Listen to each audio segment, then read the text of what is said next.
नमो नमः. आज आपण द्वादशः पाठः म्हणजे 12वा पाठ पाहणार आहोत. त्याचं नाव आहे अमरकोशः. इथं अमरसिंह नावाचा पंडित आहे आणि त्याने रचलेला कोश म्हणून त्याचं नाव अमरकोश असं आहे. बघा, संस्कृत भाषा अतीव समृद्ध भाषा. संस्कृत भाषा कशी आहे? अतिशय समृद्ध अशी भाषा आहे. एकस्य शब्दस्य भवन्ति नैके समानार्थक शब्दाः. एकस्य शब्दस्य एका शब्दाचे भवन्ति होतात नैके समानार्थक शब्दाः अनेक समानार्थी शब्द होतात. क्वचित एकस्य शब्दस्य विविधाः अर्थाः अपि भवन्ति. क्वचित काही वेळेस एकस्य शब्दस्य एका शब्दाचे विविधाः अर्थाः अपि भवन्ति वेगवेगळे अर्थ सुद्धा होतात. अध्येतॄणां सुखबोधाय समानार्थक शब्दानां पद्यमयीं रचनां कृत्वा पंडित अमरसिंहेन अमरकोशः ग्रथितः. बघा, अध्येतॄणां सुखबोधाय अभ्यास करणाऱ्यांच्या सुखबोधासाठी म्हणजे अभ्यास करणाऱ्यांना सहज समजण्यासाठी समानार्थक शब्दानां समानार्थक शब्दांची पद्यमयीं रचनां कृत्वा पद्यमयी रचना करून पंडित अमरसिंहाने अमरकोशः ग्रथितः अमरकोश रचला. अमरकोश पठनेन कंठस्थीकरणेन च शब्दज्ञानं भवति. अमरकोश पठनेन अमरकोश वाचण्यामुळे कंठस्थीकरणेन च आणि पाठ करण्यामुळे शब्दज्ञानं भवति शब्दांचं ज्ञान होते. विविध शब्दानां वाक्ये प्रयोगेण शब्दप्रभुत्वं सिद्ध्यति. विविध शब्दानां वेगवेगळ्या शब्दांच्या वाक्ये प्रयोगेण वाक्यामध्ये प्रयोग करण्यामुळे शब्दप्रभुत्वं सिद्ध्यति शब्दावरील प्रभुत्व साध्य होते. यथेष्टं गृह्णन्तु शब्दरत्नानि अस्मात् शब्दरत्नाकरात. आता काय आहे बघा, वेगवेगळ्या शब्दांच्या वाक्यामध्ये प्रयोग केल्याने शब्दप्रभुत्व सिद्ध होतं. आणि मग यथेष्टं गृह्णन्तु खुशाल तुम्ही इच्छेप्रमाणे घ्या शब्दरत्नानि शब्दरूपी रत्ने. कशातून? अस्मात् शब्दरत्नाकरात या शब्द समुद्रातून या शब्दरत्नाकरातून तुम्ही खुशाल काय करा तर ही शब्दरूपी रत्ने घ्या. म्हणजे हा जो अमरकोश ग्रंथ रचलेला आहे त्याच्यामध्ये समानार्थी शब्द खूप आहेत, शब्दही खूप आहेत, त्याचे समानार्थी खूप आहेत. त्यामुळे इच्छेप्रमाणे तुम्ही ह्या शब्द सागरामधून शब्दरूपी रत्नाकरामधून इच्छेप्रमाणे तुम्ही रत्ने घ्या. अमरकोश प्रशंसा. अमरकोशाची प्रशंसा कशी केलेली आहे पद्यामध्ये ते बघा. कवे हे इथे संधी झालेला आहे कवेर अमरसिंहस्य. कवे हे अमरसिंहस्य इथं पण कृती ही एषा विसर्गाचा र झालाय. कृती ही एषा सुनिर्मला आ चंद्र तारांकम स्थेयात नामलिंगानुशासनम. कवे हे अमरसिंहस्य कवी अमरसिंहाची कृती ही कृती एषा ही कृती कशी आहे? सुनिर्मल अत्यंत स्वच्छ आहे, व्यवस्थित दिलेलं आहे त्यामुळे ती अत्यंत स्वच्छ आहे. आणि ही जी कृती आहे त्याचंच नाव दुसरं काय आहे तर हे नामलिंगानुशासन हे या अमरकोशाचंच दुसरं नाव आहे. हे जे नामलिंगानुशासनम ही जी त्याची कृती आहे ही आ चंद्र तारांकम तारा म्हणजे चंद्र आणि तारे जोपर्यंत असतील तोपर्यंत स्थेयात म्हणजे राहील म्हणजे तोपर्यंत ही जी कृती आहे अमरकोशी त्याची केलेली जी कृती आहे ती कृती टिकून राहील. असं अमरकोश प्रशंसेचं ह्या पद्य आपलं श्लोक आपल्याला इथं दिलेला आहे. आता बघा, आता या पाठामध्ये काय काय दिलेलं आहे ते आपण पाहूया. तर बघा, छात्राः ग्रंथालये विविधानि पुस्तकानि पश्यन्ति अध्यापिकां प्रश्नान् च पृच्छन्ति. छात्राः ग्रंथालये विद्यार्थी ग्रंथालयामध्ये विविधानि पुस्तकानि पश्यन्ति वेगवेगळी पुस्तके पाहतात. अध्यापिका प्रश्नांच पृच्छन्ति आणि शिक्षिकेला प्रश्न विचारतात. त्याच्यावर नयन नावाचे विद्यार्थी आहे. नयन तो काय म्हणतो बघा. आचार्य बाई अध्यापिके का एषा भिन्ना विशाला कपाटिका.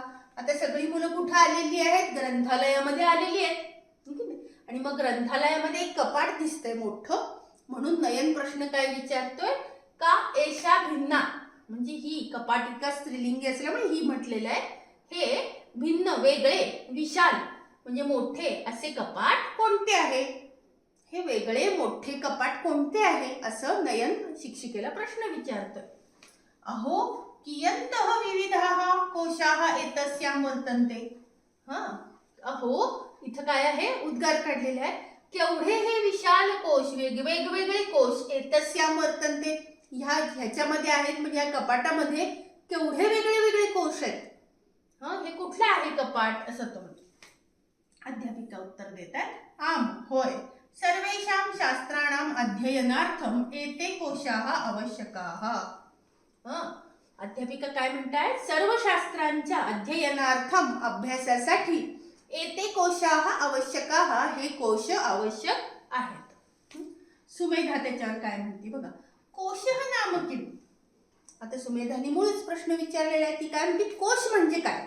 हे सगळे कोश आहेत कपाटात, हे सगळं ठीक आहे, पण ती काय म्हणते? कोश म्हणजे काय? त्याच्यावर अध्यापिका उत्तर देतात. कोशः नाम संग्रह.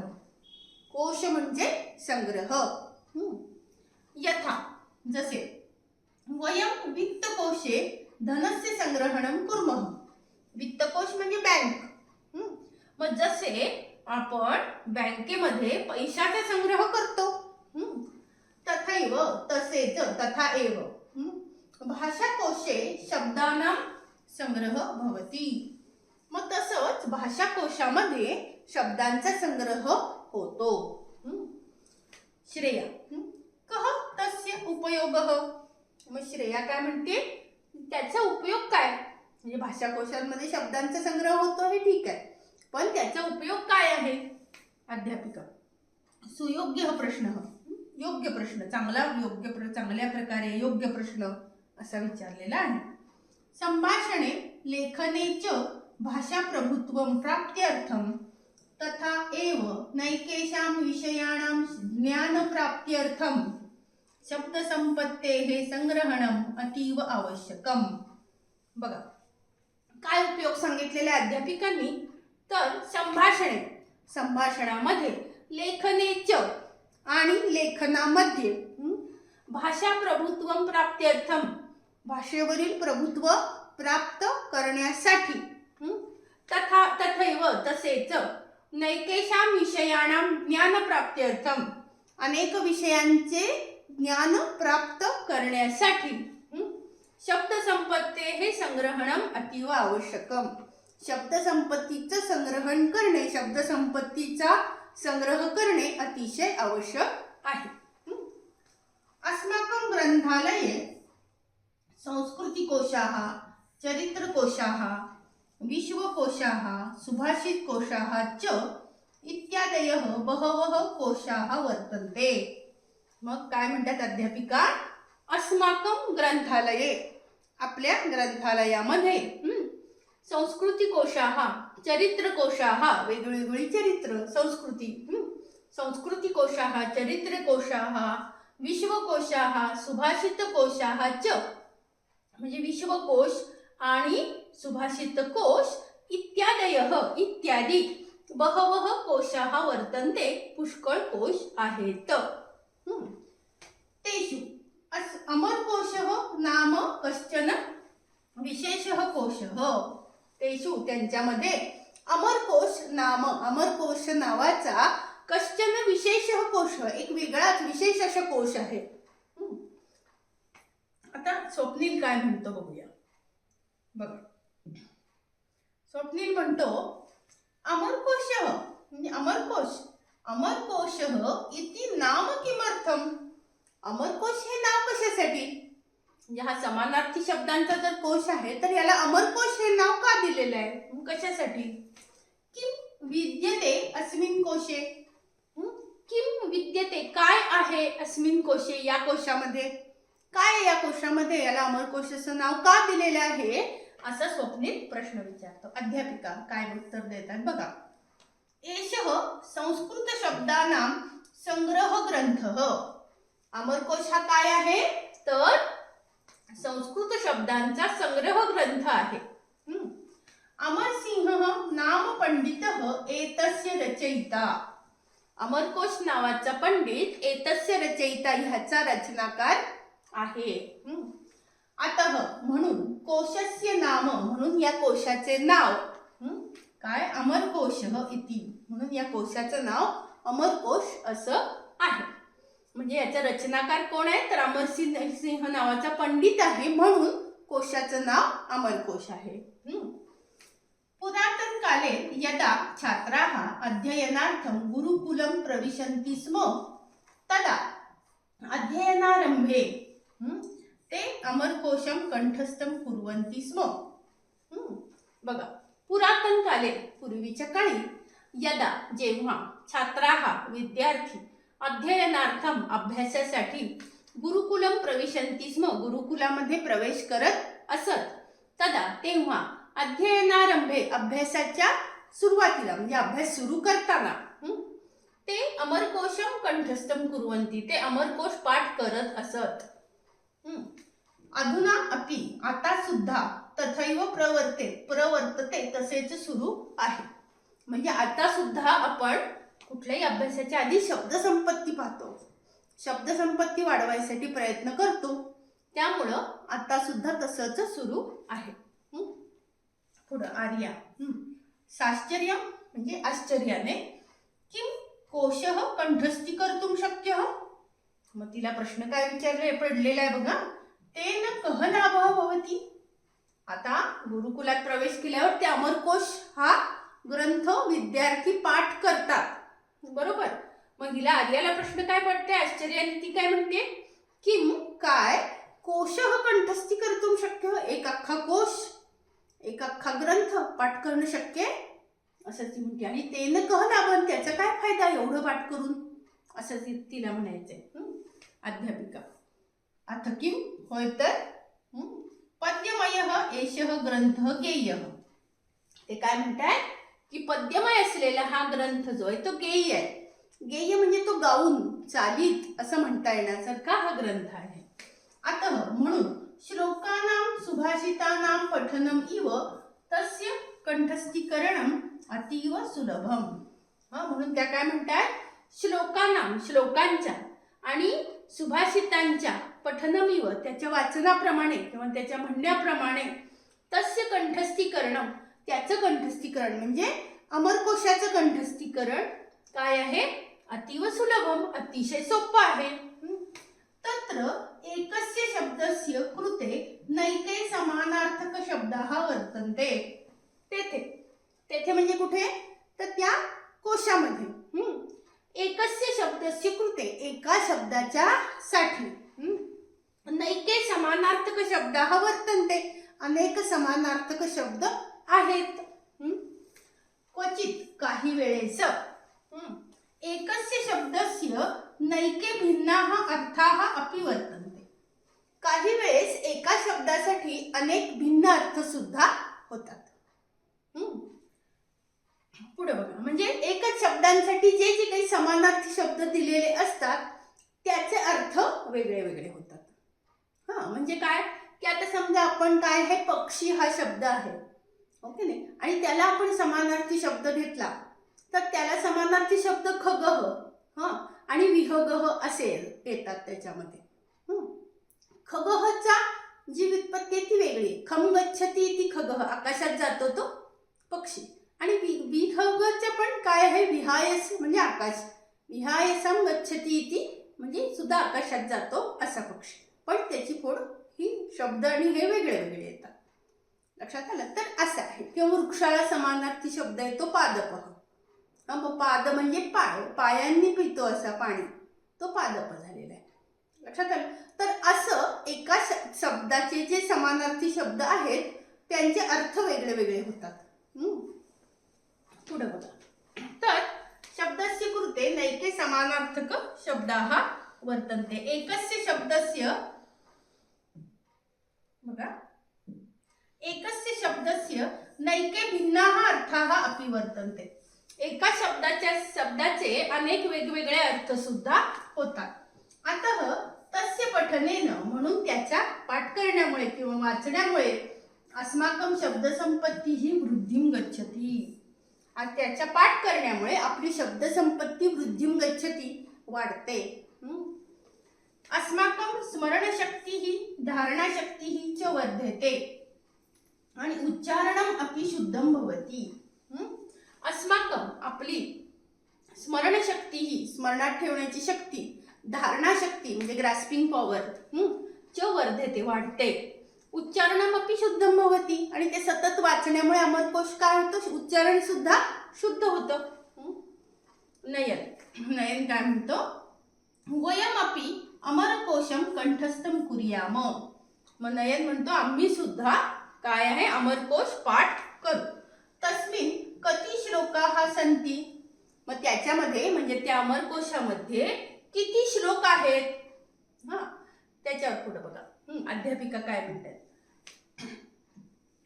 अध्यापिका, उपसार्ध सहस्त्रम म्हणजे 1500 श्लोकाः सन्ति. किती श्लोक आहेत, तर 1500 श्लोक आहेत. तत्र त्रीणि कांडानि सन्ति. तेथे 3 कांडे आहेत. म्हणजे श्लोक किती आहेत, 1500 श्लोक आहेत आणि त्याचे 3 कांडे आहेत. अतः म्हणून त्रिकांडकोशः इति एतस्य अपरम नाम. म्हणून त्रिकांडकोश असे याचे दुसरे नाव आहे.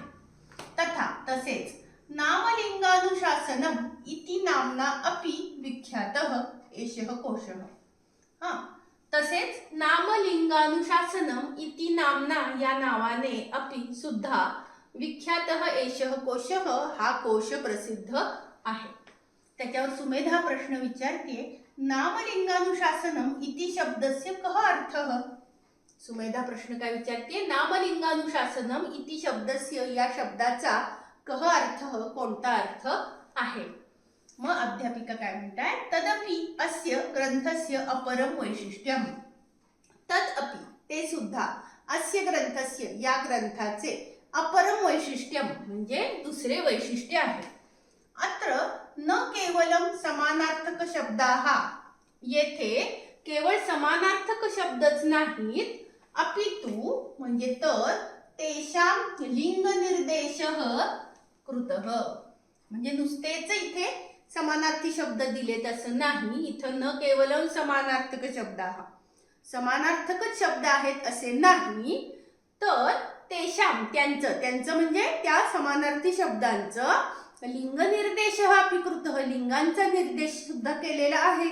म्हणजे तो शब्द पुल्लिंगी आहे, स्त्रीलिंगी आहे का नपुंसकलिंगी आहे, हे सुद्धा त्या अमरकोश या ग्रंथामध्ये दिलेलं आहे. तेन भाषायाः आकलनं प्रयोगः च सुकरः भवति. त्यामुळे भाषेचे आकलन, ग्रास्पिंग, आकलन आणि त्याचा प्रयोग सुकरम भवति, सोपा होतो. स्वप्नील काय म्हणतो बघा, आचार्य तेन वयम संस्कृत काव्यानि नाटकानि च विनायासं पठितुं शक्नुमः खलु.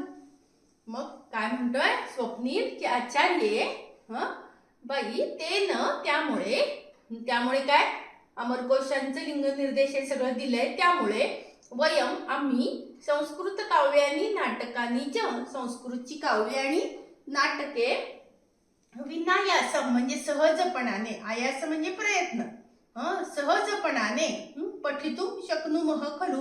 मग संस्कृतची नाटके आणि काव्ये आम्ही सहजपणाने वाचू शकतो.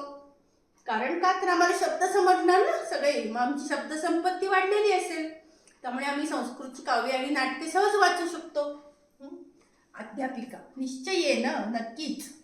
तरीही तर इतः परम, यापुढे सर्वैः अमरकोशस्य पठनम अवश्यम कर्तव्यम एव.